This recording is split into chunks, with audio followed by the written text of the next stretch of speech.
दोस्तों, एक मंजर की कल्पना कीजिए। शहर में तूफानी बारिश हो रही है, सड़कें पानी से लबालब भरी हैं और आसमान में बिजली कड़क रही है। एक ट्रैफिक सिग्नल पर एक शानदार आलीशान मर्सिडीज कार आकर रुकती है।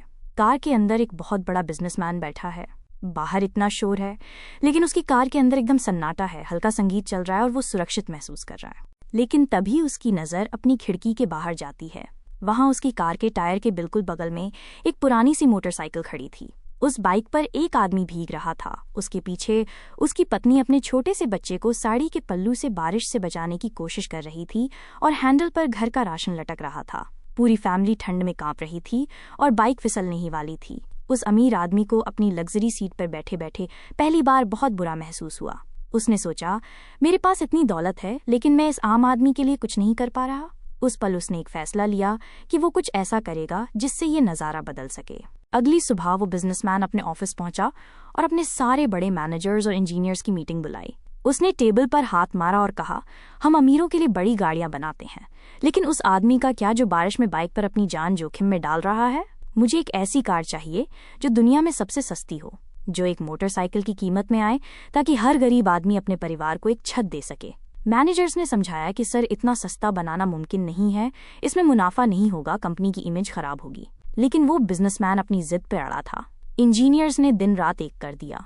कार से एक्स्ट्रा फीचर्स हटाए, छोटा इंजन लगाया और जैसे तैसे करके दुनिया की सबसे सस्ती कार तैयार कर दी। वो बिजनेसमैन बहुत खुश था। उसे लगा कि आज वो समाज में एक क्रांति ले आएगा। वो बड़े उत्साह के साथ उस कार को लेकर एक आम बाजार में गया। वहां उसने एक आदमी को देखा जो एक सेकेंड हैंड बाइक खरीदने के लिए मोल भाव कर रहा था। बिजनेसमैन उसके पास गया और बड़े गर्व से बोला, भाई साहब, ये पुरानी बाइक क्यों ले रहे हो? धूल, मिट्टी, बारिश, सब झेलना पड़ेगा। ये नई कार देखो, ये मैंने खास आप जैसे मेहनती लोगों के लिए बनवाई है। इसका दाम उतना ही है जितना इस बाइक का।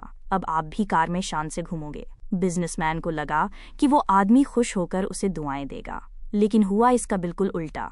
वो आम आदमी उस छोटी सी कार को अजीब नजरों से देखने लगा।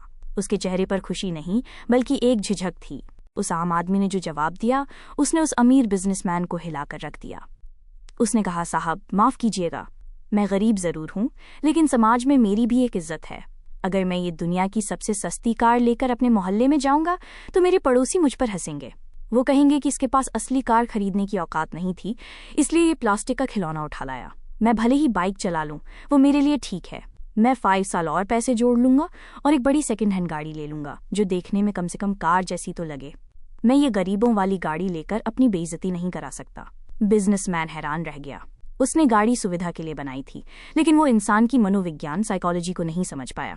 लोग सिर्फ चीजें नहीं खरीदते, लोग स्टेटस खरीदते हैं। दोस्तों, अब कहानी का असली सच सुनिए। ये कोई काल्पनिक कहानी नहीं है। ये कहानी है भारत के सबसे सम्मानित बिजनेसमैन श्री रतन टाटा की। जब उन्होंने बारिश में उस फैमिली को देखा था, तो उन्होंने ही टाटा नैनो बनाने का सपना देखा था।